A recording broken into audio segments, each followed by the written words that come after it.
Acholi Palace nyur kamaleng ni vice pa Rwot Achana mati Acholi Paramount Chief nyoni vice Paramount Chief pa Acholi Rwot Peta Oola Ojigi Makon anti Rwot mi Alokolum ko ne ti orwen wako ki Ilacho Hospital gin maki waja yeni Rwot Oola birka kanyo pu bekar madong ramo dwe achiel kolo chia dek mukaro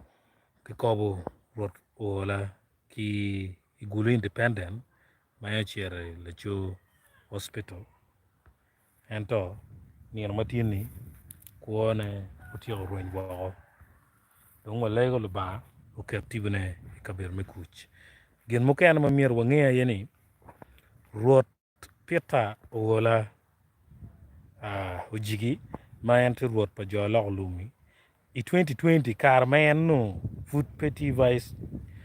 Paramount Chief no footy chairperson of the Acholi Chiefdom uti yu matek kun lok ma bi lok matek uberi kar ma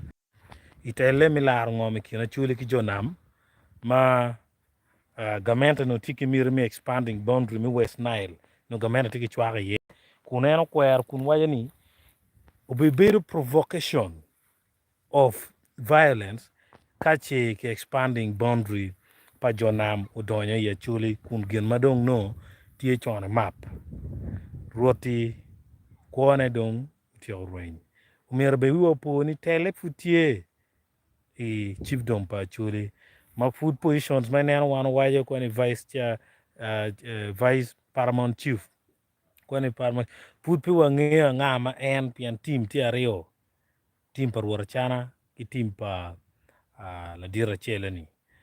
apo man matek walego tibu pa Rwot kuywe ikabir mekuch amen